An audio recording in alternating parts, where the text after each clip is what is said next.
Alistair Schofield is the founding director of MyBrain International in the UK. After a successful career in senior management and board positions in both the IT and insurance industries in the UK and Europe, he founded the leadership development company Extensor in 2003. A key part of Extensor's work involved the practical application of neuroscientific knowledge in the development of individual and organisational capability.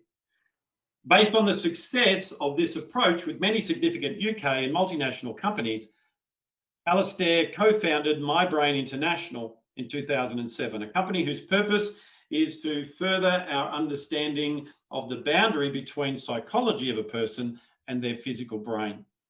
Today, MyBrain International has representatives in multiple countries around the world, with numerous accredited practitioners applying their tools and techniques to great effect in their own coaching and development practices. I'm one of those, and I'm happy to have been trained as a master trainer and get to look after Australia and New Zealand for MyBrain International. This guy is an amazing guy that I met in India about 4 or 5 years ago, something like that. And he's just one of the nicest guys you'd ever meet. Please help me welcome Alistair as he speaks about the brain at work. Over to you, Alistair. Thank you, Grant. I hope that everybody's connected and can hear me okay. Yeah, doing great. Now I'll just monitor the chat, and then at the end I'll bring the questions in for you. So you can share screen, you can do whatever you want. I'll leave it up to you, and I will jump out and let you have the floor. Okay, thanks, Grant. Well, it's 8 o'clock in the morning here, so my voice is probably still a little bit croaky, but I'll do my best anyway. As Grant said, my talk is entitled The Brain at Work. But before I begin, I just wanted to let you know that I'll give you the links to the references I make and the TED Talks I talk about as well at the end of the session. So I mentioned that so that you can sit back, relax, enjoy the session rather than feeling the need to take notes. Now, neuroscience has become something of a hot subject in the last few years. So everybody has been jumping on the bandwagon. There are neuro pills, neuro drinks, there are neuro games that are supposed to make your brain younger. Yesterday, my colleague Jill Mackay mentioned a snooker cue that's supposed to improve your game. But my favorite is some hair straighteners that I came across that, or so they claim, will make your hair, and I quote, neuro smooth. The problem is that the brain cells stick the word in neuro in front of something and add a picture of a brain or an MRI scan image, and all of a sudden you have a new and interesting and more valuable product. In our own field of coaching, training and people development, plenty of people are playing this game. They are either rebranding existing psychological models with a neuro spin, or in the worst cases, making claims that are completely untrue. For an interesting and amusing talk on this subject, I'd highly recommend that you have a look at the TED Talk by the neuroscientist Molly Crockett, entitled Beware Neurobunk. She talks about a particular article she saw saying that chocolate was good for your brain or something similar, only to find that the claim was based on her research. The reason I get quite angry about all of this is because it creates a negative impression that can overshadow the extremely positive things that neuroscience can offer. It's for this reason that we coined the term applied neuroscience for people development. Applied neuroscience for people development, in order that we can focus people's minds on the practical applications of neuroscience in their coaching or organizational development work. In particular, I'd like to mention today 3 areas where applied neuroscience is beginning to have a huge and beneficial impact. The 3 areas are, hang on, let me just share the slide with you. Okay, does that come up okay? Good. The 3 areas are the impact, in terms of the areas that the neuroscience is starting to have, the 3 areas are, first and foremost, the impact neuroscience is potentially going to have in enhancing and advancing psychological research. I'll explain more about this in just a moment, so I won't say more now. The second area is the way in which applied neuroscience can provide an evidence-based approach for coaches and trainers in their work in individual and organizational development. And the third area is the insights neuroscience can provide into the influence of the unconscious mind. So during the talk, I'm going to go through these three areas. Okay, the first area I want to mention is the huge potential neuroscience has for providing a unifying platform to underpin current and historical psychological research. Let me explain. Imagine that we are living in a time before it was known that the world was round, and someone noticed that when they let water out of their sink, that it always seemed to spiral down the plug hole in a clockwise direction. They did loads of experiments and determined that this is almost always true. However, they then came across a traveller who had conducted exactly the same experiment in the same thorough and controlled way where they lived, but had come to the exact opposite conclusion, that water spiraled down the plug hole in an anti-clockwise direction. So we have two pieces of thorough and detailed research that reach opposite and conflicting conclusions. Both can't be right, or can they? Once we know that the world is spherical and spinning, and that one person's observations came from the northern hemisphere and the other in the southern hemisphere, we have a unifying theory known as the Coriolis effect that explains why the different pieces of contradictory evidence are actually entirely compatible. I believe that ultimately neuroscience will provide a similar unifying framework to underpin psychology. If I am correct, this will be a profound breakthrough in understanding human behaviour, as it will provide connections and associations between the vast and existing amount of psychological research. Examples of where other unifying theories have had a profound impact are, for example, in geology, the understanding of plate tectonics in explaining the existence of volcanoes and the movements of continents, or the impact the decoding of the human genome is having in the pharmaceutical industry, where the unifying genome data is today leading to a radical shift in the way in which research is conducted and medicines are developed. In the past, for example, medicines were developed by people researching in specific pockets, such as looking for a drug for cancer treatment. And if it didn't work, they basically put the research on the shelf and ignored it because they couldn't apply it in other areas, because they didn't have the underlying unifying data. Today, they do research on the impact that medicines are going to have, and then look at where they might be applied. It's a much more efficient and totally different and also leads to a faster time to market. So I have great hopes for neuroscience in this area. However, this development is something for the future. It may not even happen in my lifetime. So hopefully it's something that will be beyond them. The second area I want to mention is in providing an evidence-based insights into the question why. Psychology is very good at providing analysis of human behavior, but it has not been very good at explaining why people behave the way they do. This is because psychology is largely the study of behaviors, or more precisely, the statistical analysis of group behaviors. For example, at this very moment, there are people all over the world who signed into this YouTube stream to listen to me speak. So, from a behavioral perspective, their actions are all the same, but the motivation that led each of you to sign in will be different. For example, some of you may think it will be of value to you in your work. Others may simply have a personal interest. My colleague Jill may have tuned in as entertainment while she's eating her breakfast. Only joking, Jill. And Grant is there because he has to be. If you want to see another fun TED Talk on this, have a look at the one entitled The Mathematics of Love, in which Dr. Hannah Fry, who is a professor of mathematics at University College London, looks at the mathematical formula associated with dating, marriage, and divorce.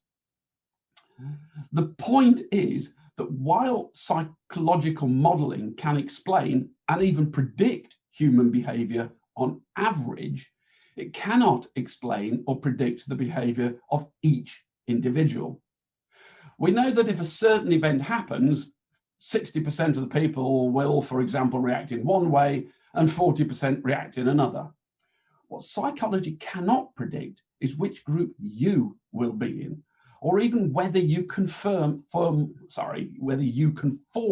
the model at all. The problem is that in statistical modeling, an individual is a sample size of one, which is why psychometric instruments that purport to tell you things about yourself or attempt to compare you against other people are, in fact, nonsense.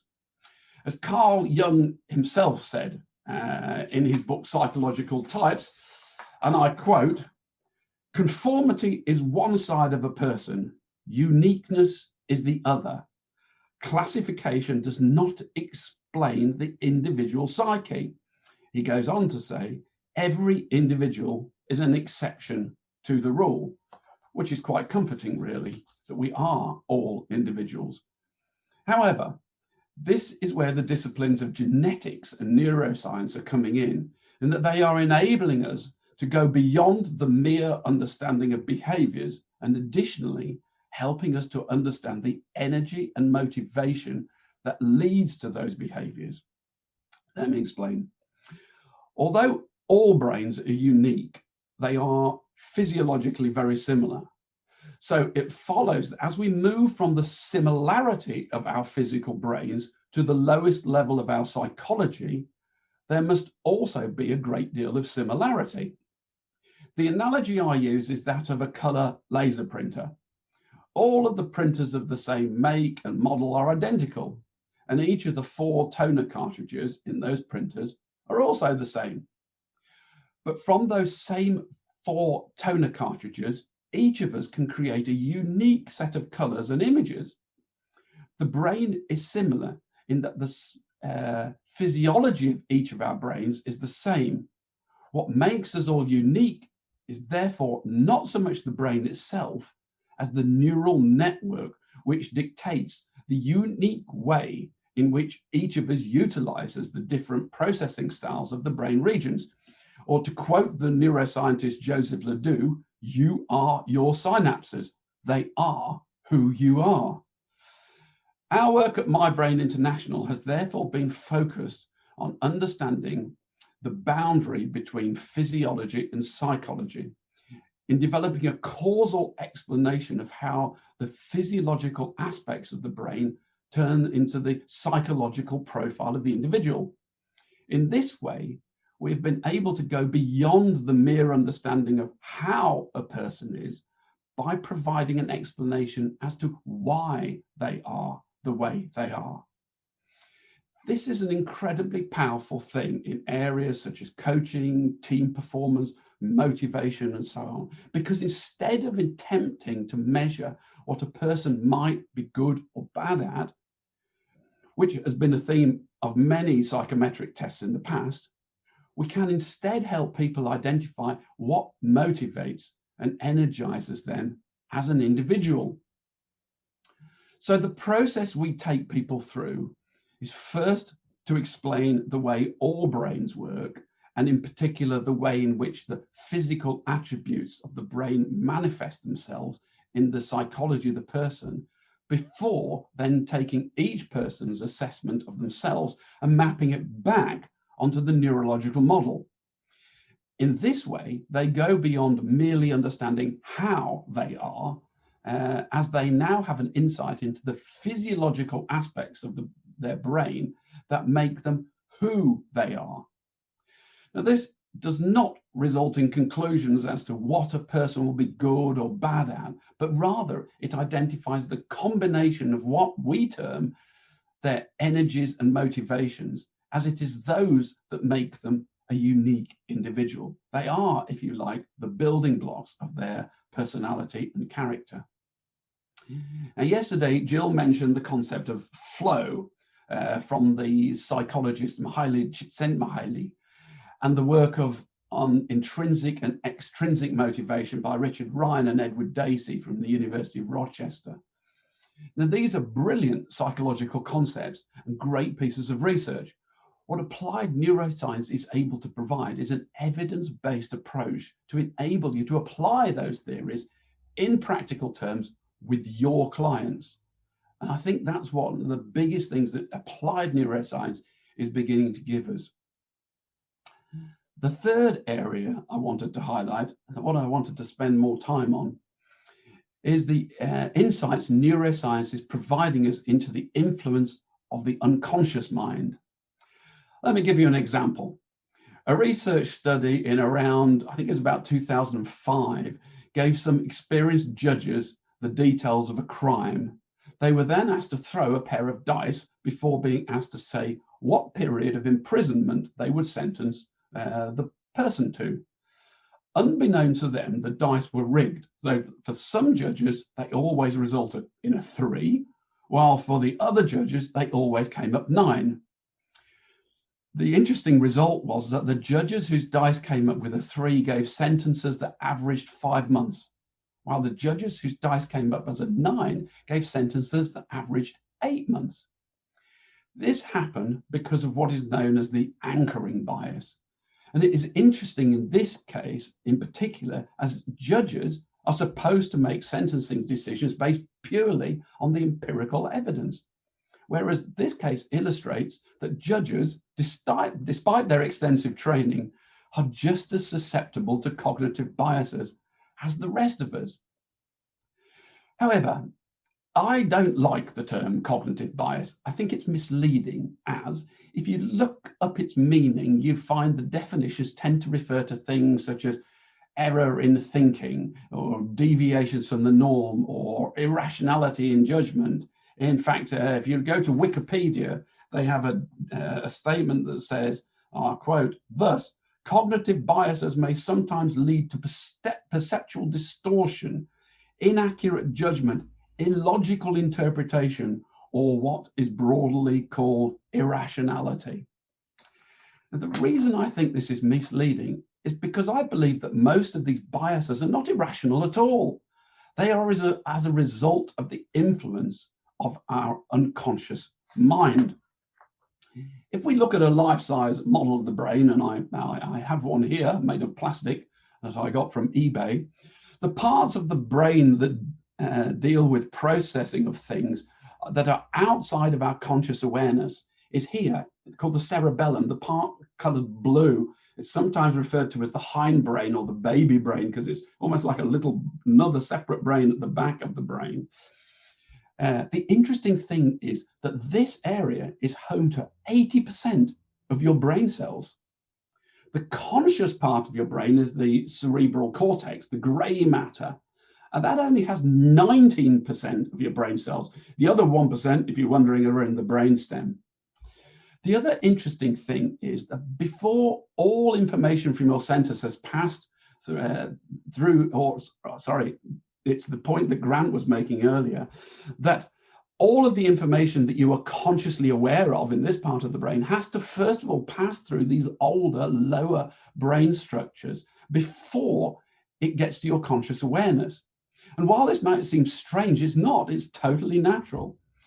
Let me explain. Our brains, like the rest of our bodies, are the product of evolution. And as we know, evolution works by optimizing us for our environment through a process known as natural selection. So the evolutionary heritage of our brains can provide interesting insights into why they work the way they do. Now, anthropologists regard our oldest ancestor as being a creature called Australopithecus that lived on the plains of Africa about 4 million years ago. I don't know about you, but I find the concept of 4 million years difficult to get my head around. So what I've done in this slide is to convert it into a 12-hour day. So imagine that it is noon today and Australopithecus has just emerged at midnight last night. 2 hours later, the Stone Age began, but it was not until 54 minutes ago that our species, the Homo sapiens emerged. And it was within the last 2 minutes that we built the first house and invented writing. And it was only 2 seconds ago that the Industrial Revolution began. Human brains have therefore been optimized for a natural environment in which the pace of change was relatively slow and where our only priorities would have been food, shelter, and safety. Now, while 80% of our brain cells are in the cerebellum and outside of our conscious awareness, the part of our brain that enables us to think, to question things, to challenge convention, or to weigh up alternative courses of action is here at the frontal part of the brain. It's known as the frontal lobes, or more precisely, the prefrontal cortex. And this part of the brain is home to just 2% of your brain cells. Thinking is therefore a limited and expensive resource, which is why your brain is designed to automate as many functions as possible. And if I can just flick back to the slide, I misclicked.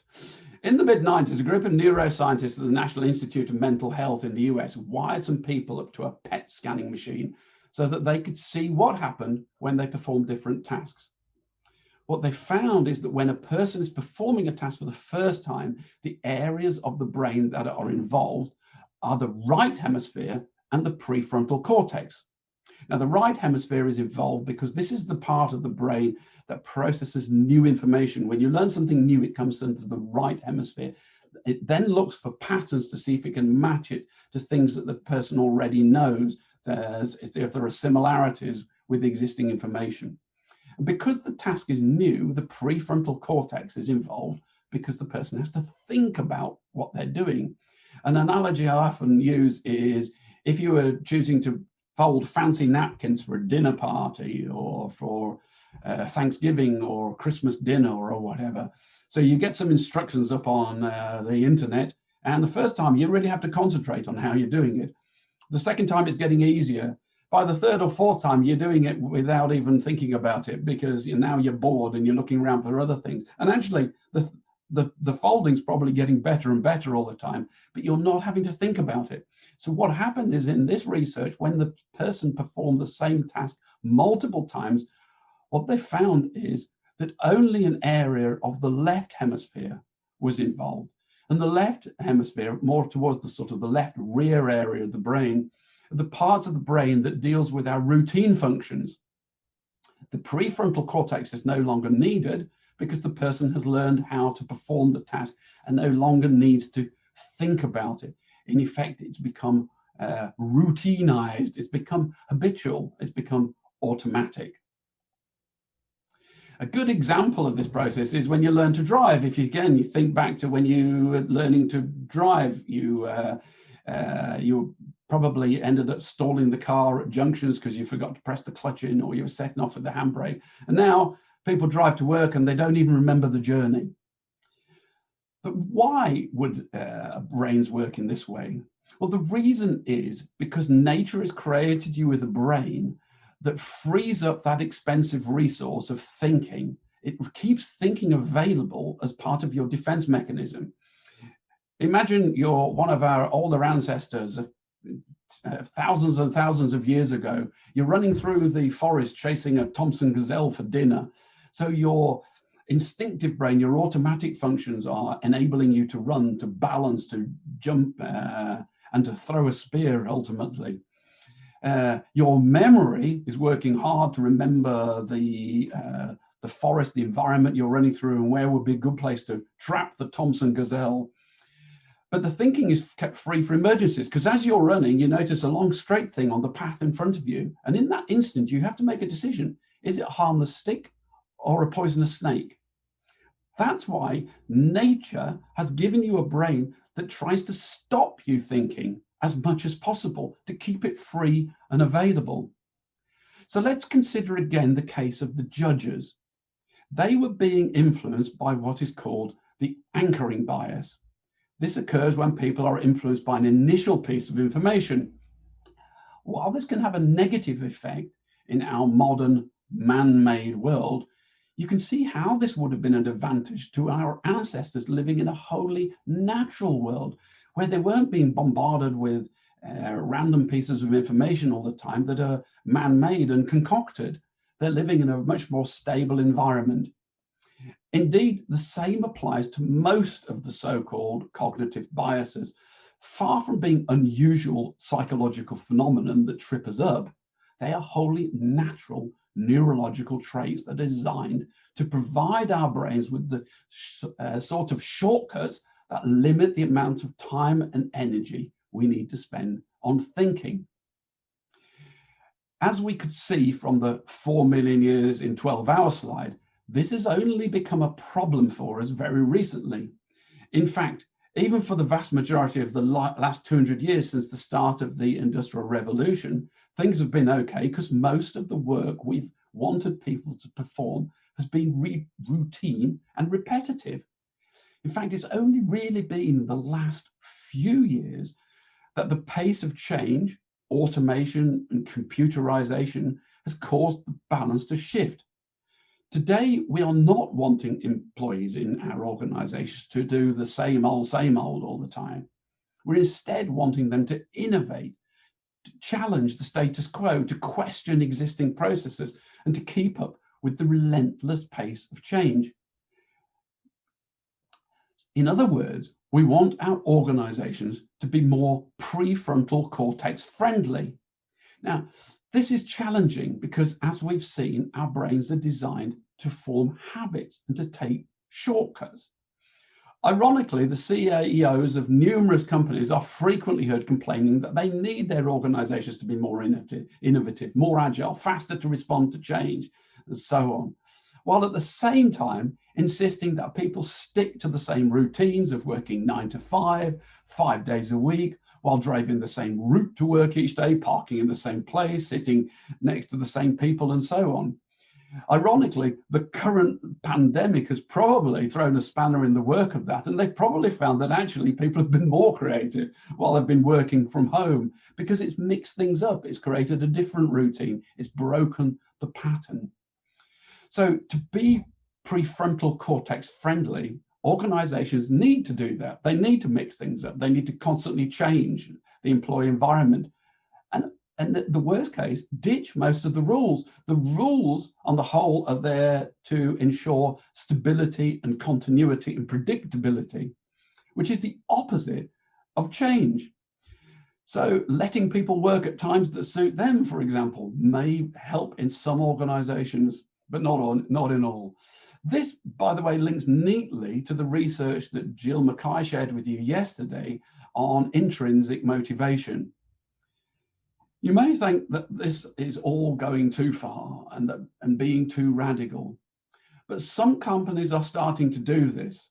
And in many ways, it's actually not that new. In fact, the first company that I came across that was doing this in recent times was 3M. And this is going back 40 or 50 years ago. And their philosophy was, you don't recruit good people to tell them what to do. You recruit good people so that they can tell us what to do. It's a philosophy that then got adopted by Google in particular, where they had this practice of giving people 20% of their time free to do whatever they liked, so long as it was for the good of the organization. And more organizations are doing it. I heard of one a while ago in Australia. And it's interesting that some of the benefits are, some key benefits are coming from this. The problem is that in many ways, there are also key benefits from coming from organizations that also oppress people and treat them badly, and they seem to deliver big profits as well. But I do think in the future, if we're going to keep that sort of flexibility in organizations and we're going to keep up with the pace of change, then adopting these practices will be important.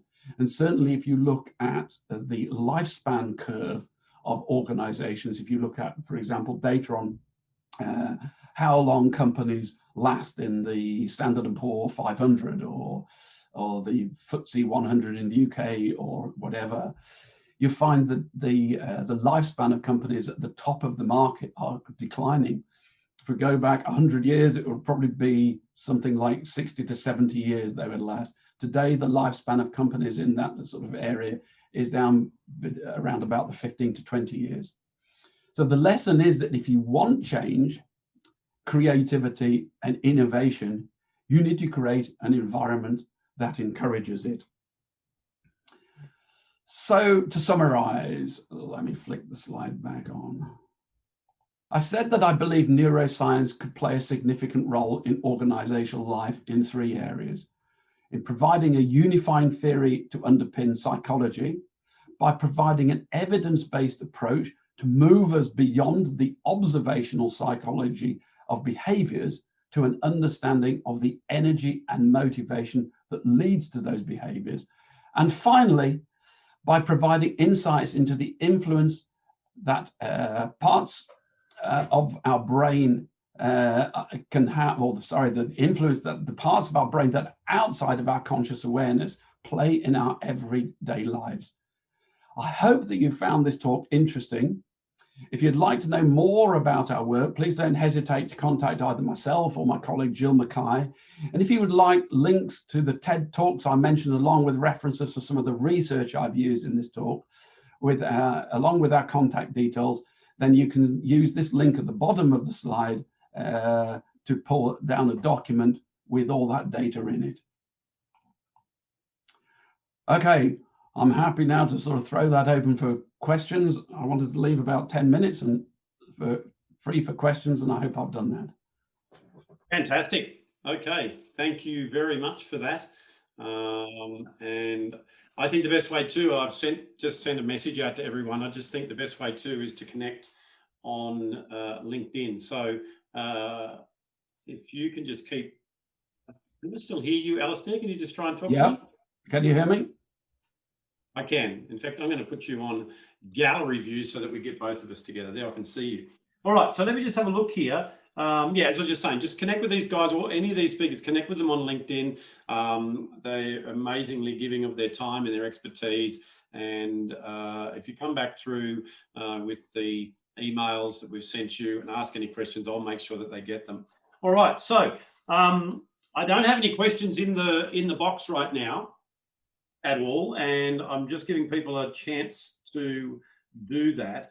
So just while they're doing it, if you put in your questions, Alistair, could you just tell me some things that you're doing right now? Because, you know, it's great how we always get to come and share how people can, you know, navigate these times and all that sort of stuff.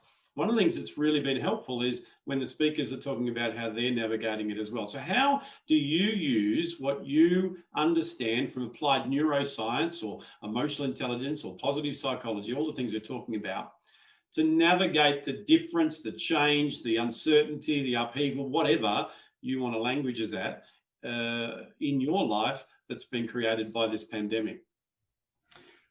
Yeah, good question. Well, actually, to be honest, in many ways, a lot of our work dovetails neatly into what you were talking about in the conversation before.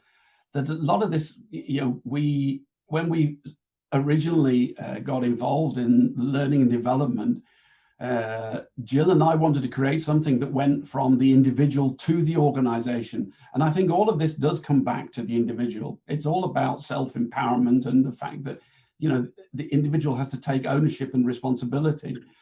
So it's very easy to feel like the victim in all of this and to moan about, well, what's happened, and, you know, it's all a terrible thing and it's caused all these negative consequences. But equally, I think, you know, the work that I've been doing with people more recently has been to sort of turn that head on its head and say, yeah, but look at some of the positives that have come out of it. You know, people have, in many cases, people have more flexibility in their work time and greater ability to control how they sort of do delivery.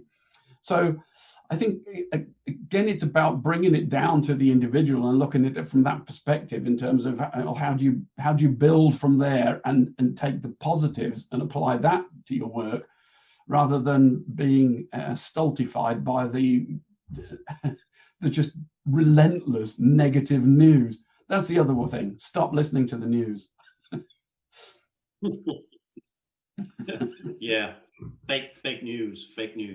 Yeah, fake news. And actually, I have to say as well, we've found that, you know, because people have been using Zoom and Teams and everything else so much more, to be honest, we've had more contact with people all over the world as a result of this, which has been really rather nice. And in some ways, the one thing that is interesting around the world is that there's vastly more that connects us. We are vastly more similar than we are different. And particularly at the moment, we're all having the same lived experience. So it's actually, in some ways, we have more in common with everybody else than we have in the past. So again, that's quite a nice thing in some ways, although it's a negative aspect that brings us together. Yeah, I love that. Write that one down. We have more in common with people than we have differences. I love that. Love it. If only that was a campaign slogan for the world right now that people could latch onto. Just got a question that's come in from Swandy. Does diet affect our brain functions? Yes, definitely. Definitely. It's a part of your body, and just in the same way as diet affects your physiology, your brain is part of your physiology as well. The most valuable thing for your brain is water. It's hydration. But you know, beyond that, there are all sorts of recommendations from people. To what extent they are valid, I really don't know. I think the only thing that I know medically is that vitamin D is important. And certainly there is some evidence to suggest that vitamin D can also be a preventative against dementia and Alzheimer's in later life. Since my mother has severe Alzheimer's, I take vitamin D tablets every day. Whether it'll make any difference or not, I have really no idea. Yeah, watch this space. You can use me as the guinea pig. Look, and vitamin D as well, now that you've touched on that, like right now, I'm a cancer survivor, melanoma cancer survivor, and I remember years ago, it's quite funny when I was getting my results, I can laugh about it now, after the operations and all that sort of stuff. My cancer doctor said to me, and this was skin cancer, my cancer doctor said to me, she goes, "Oh, look, your vitamin D levels are really low, so I want you to get out in the sun more." And I just could not wrap my head around that. But just recently, because of lockdown, I went and had my annual checkup that I do at the Melanoma Institute, an amazing place here in Australia that kept me alive.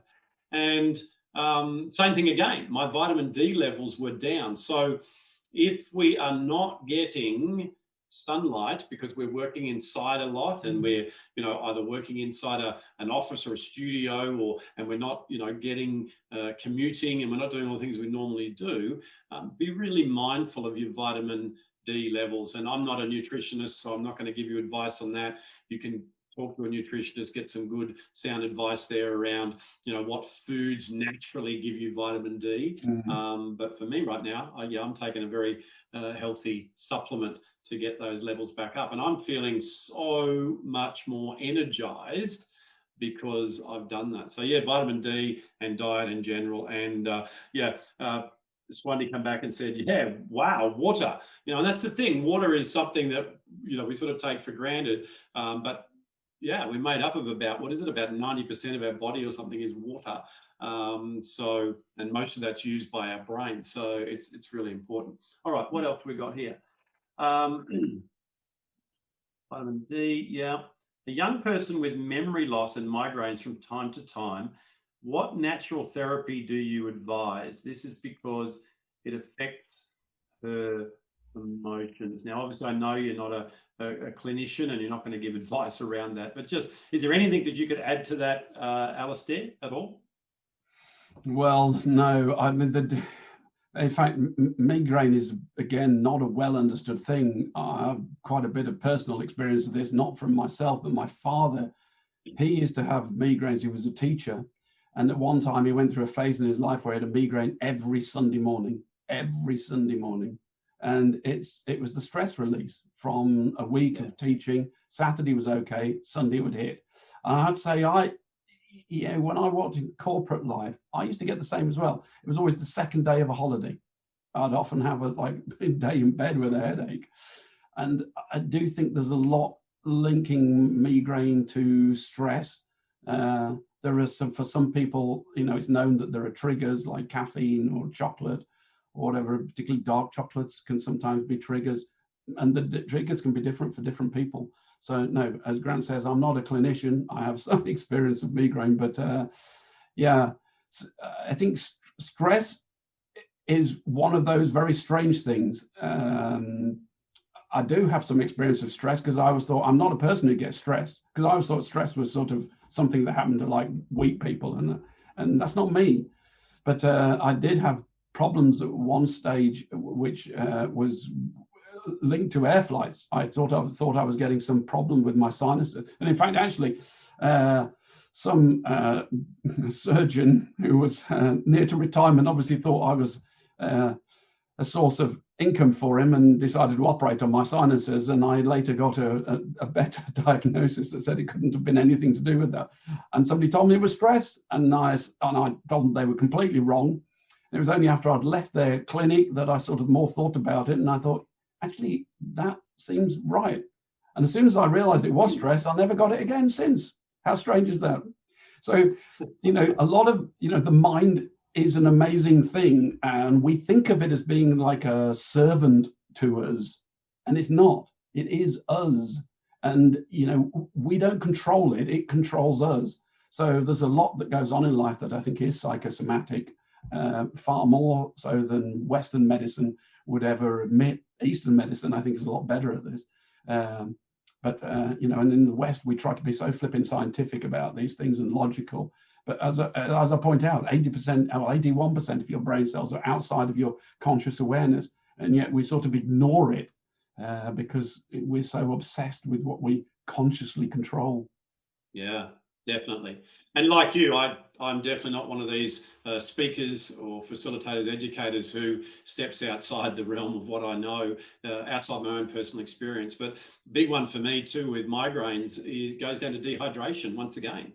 My understanding of migraines, having suffered them years ago, is it's a lot to do with restriction of blood vessels, and that is a sign of a migraine. It's like a freezy headache as well, where that's all about drinking something cold, and it freezes the blood in the carotid artery or cools it down. And so there's many of these phenomena. But if it's something where someone's losing their memory and someone's getting these headaches and whatever, please make sure that you seek the proper medical advice around that. Yeah, look, it could be, we're using the word could. It could be stress related. It could be this. It could be that.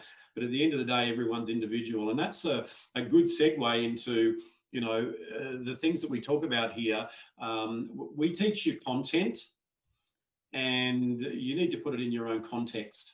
So, we are all individual, we are all unique, and we have unique situations. So anything that you've heard on this summit, test and measure that through your own lens and see how it fits for you. So let me just see if there's any more questions.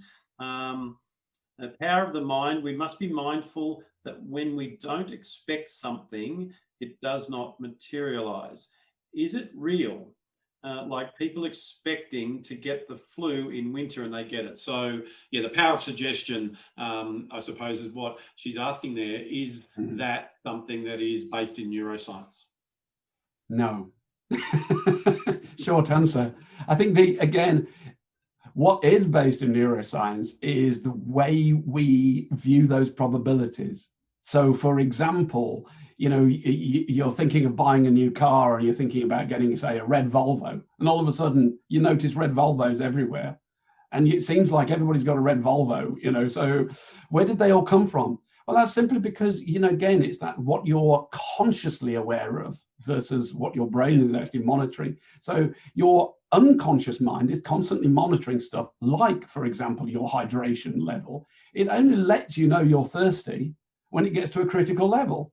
So if you tell your unconscious mind to look out for red cars, Volvos, then it's going to look out for red Volvos, and it's going to keep alerting you to red Volvos, but it's going to totally ignore blue Toyotas at the same time, because you've said that's not important. So when you start thinking about, I'm a bit worried that I'm going to get the flu, and then you get the flu, you suddenly form the association and say, oh God, I predicted that, therefore that's what it was, power of autosuggestion.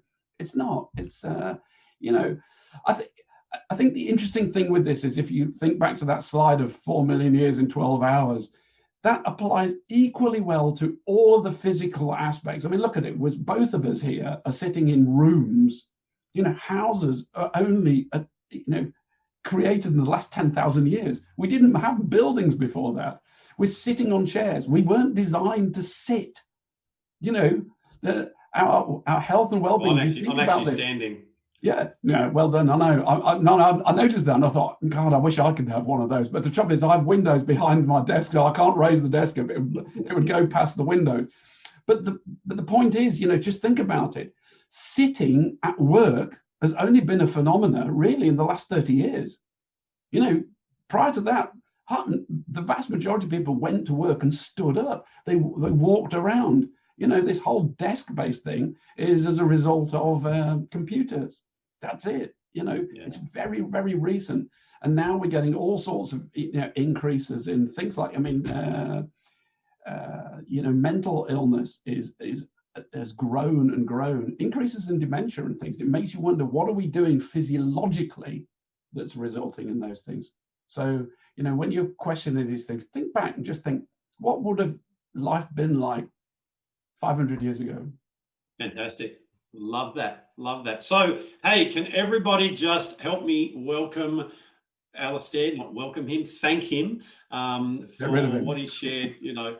No, we're not getting rid of you. Apologise for the banter. We just love each other. And we're going to be professional again now. So just help me to thank him from the bottom of our heart for what he's come and shared, you know, for, you know, the last 40 odd minutes.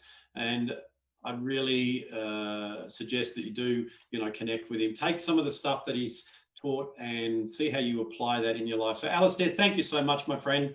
It's really great to catch up again over the interwebs and to have this conversation. And I look forward to catching up with you again real soon. No problem. Great pleasure. And thank you for creating the forum and for, you know, as the last speaker, you know, I think you've done a terrific job in pulling this together. It's been great. Well done. Thank you. All right, I appreciate it.